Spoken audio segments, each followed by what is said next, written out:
Hello everyone. So I hope you gone through OSI model and also you have seen the more theory part by visiting our Skillanything website. So as I mentioned before, today we will again revisit TCP. Okay, so that we can have the clear cut and better understanding. So let's begin. First thing first, we already know the full form of TCP, that is Transmission Control Protocol. And it is one of the main protocols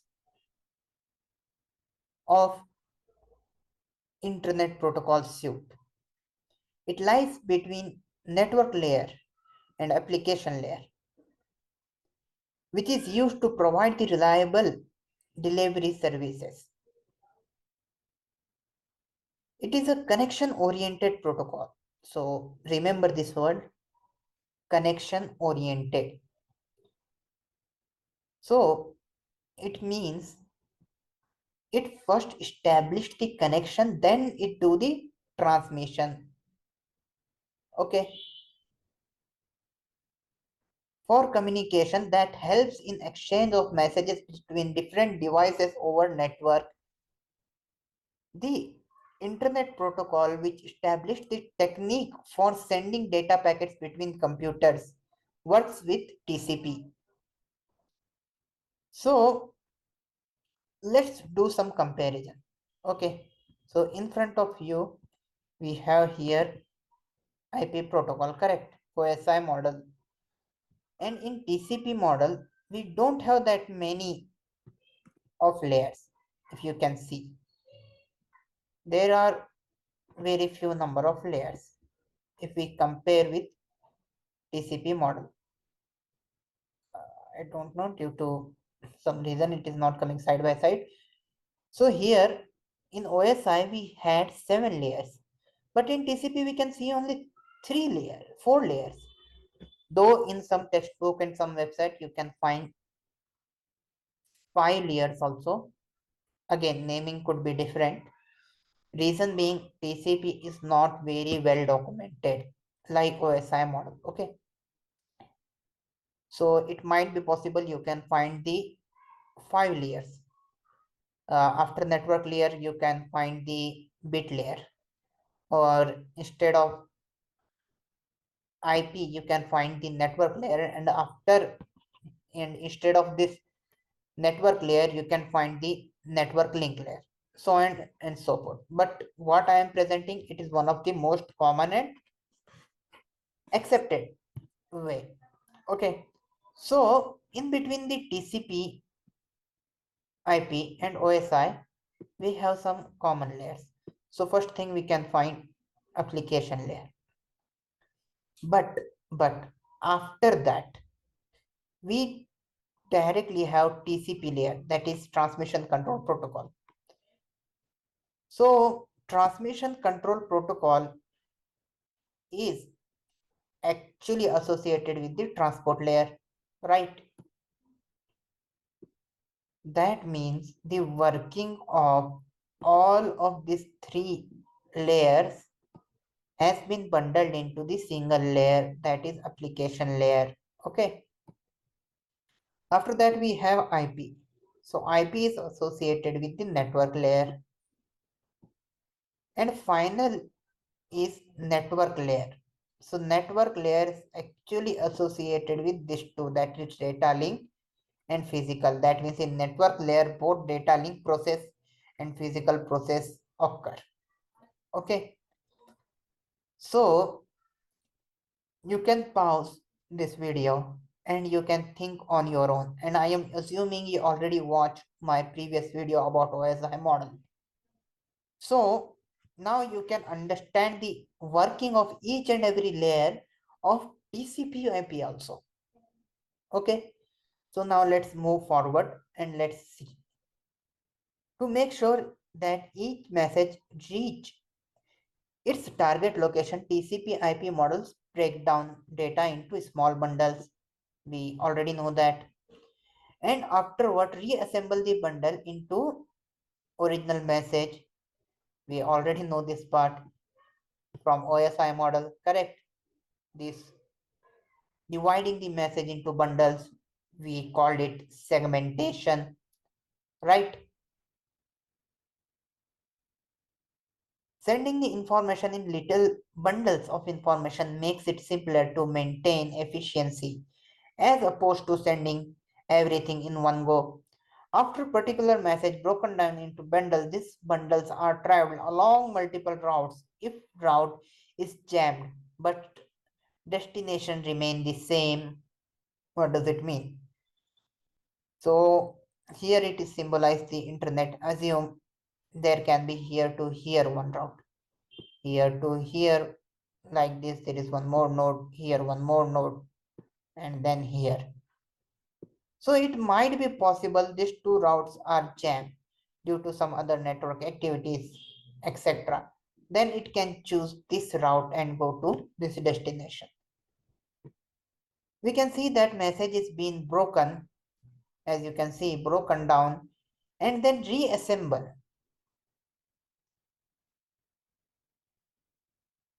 For an example, when users request a web page on the internet somewhere in the world, the server processes that request, send back HTML page to that user. This server makes use of TCP protocol known HTTP. So hypertext transport protocol, one of the most important protocol. You will use this protocol a lot. Okay, it is application layer protocol. The HTTP then requests TCP layer to send the required connection and send the HTML file. I hope these lines and passages are making sense to you. So what is happening? So basically, there is some server and there is some client.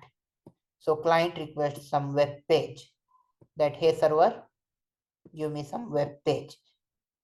So let's say google.com. Okay. So what server will do?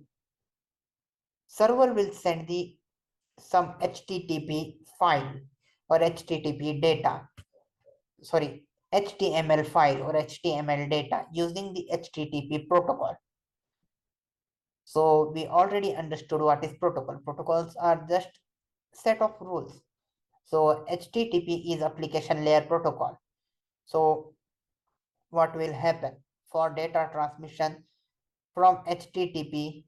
The data will go to the TCP, right? Their segmentation will occur, correct? So then after that, it will go to IP, then network layer. Now the TCP, so as we know, till now what happened, the HTTP then requests the TCP layer to send the required connection and send the HTML file. So once the client asks to the server, connections get established. Okay. Once that connections get established, then it server will send some response, and that response will be some HTML file. And don't get confused with HTTP response codes and the HTTP response. Okay.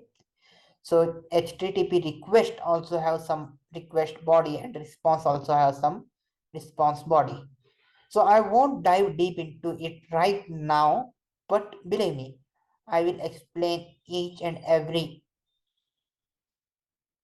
details in future when we will do the practical labs and examples. Okay, so right now if I just tell you theory, it will be confusing.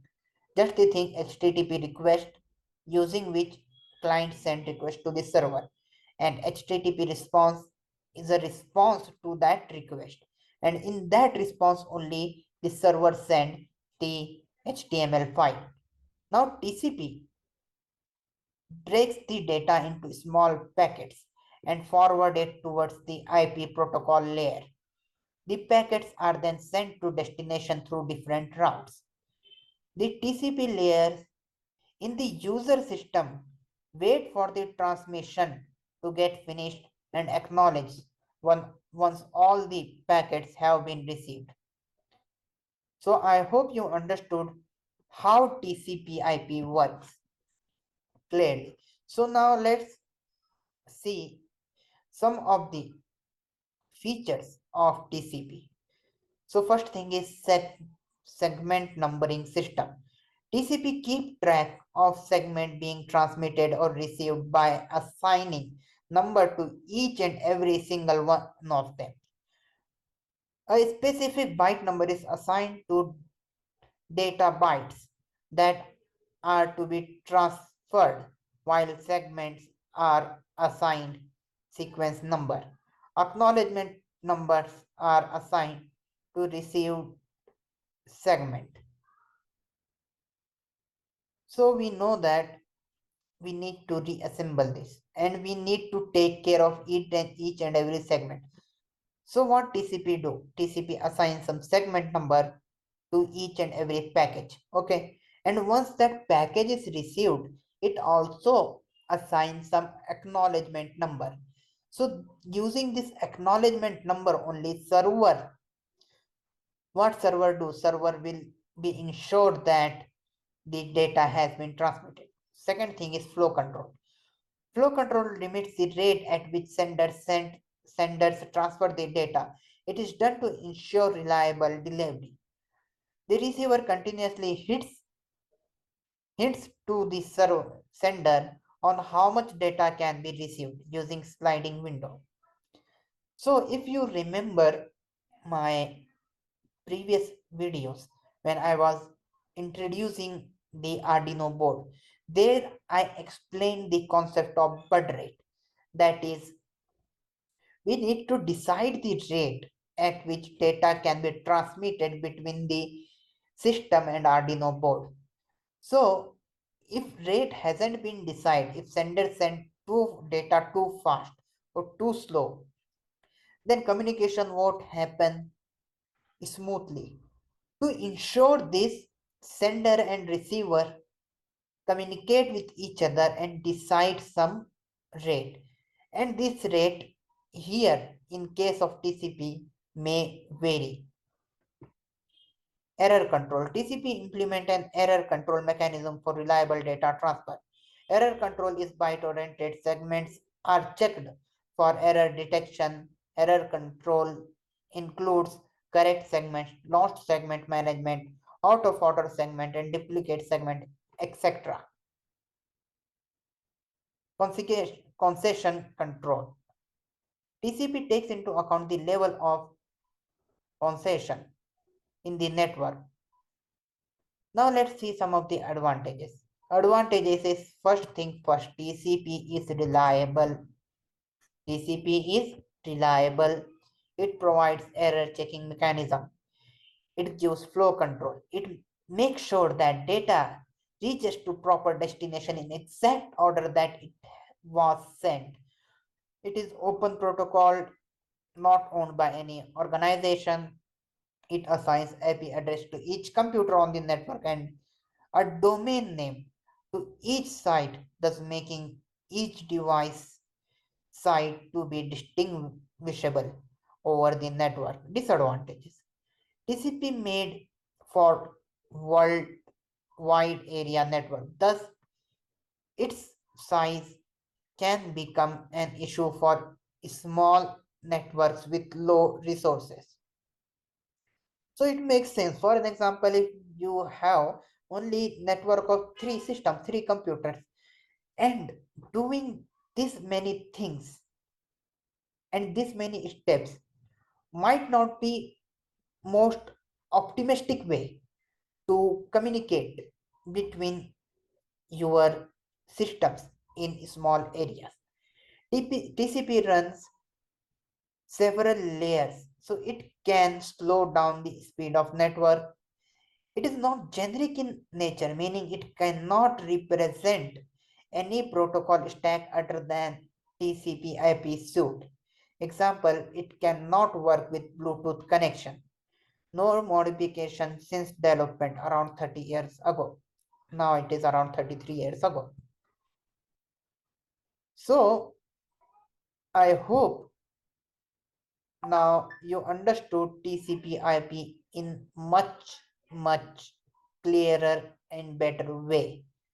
So that's it for this video. See you in the next video. Till then, bye.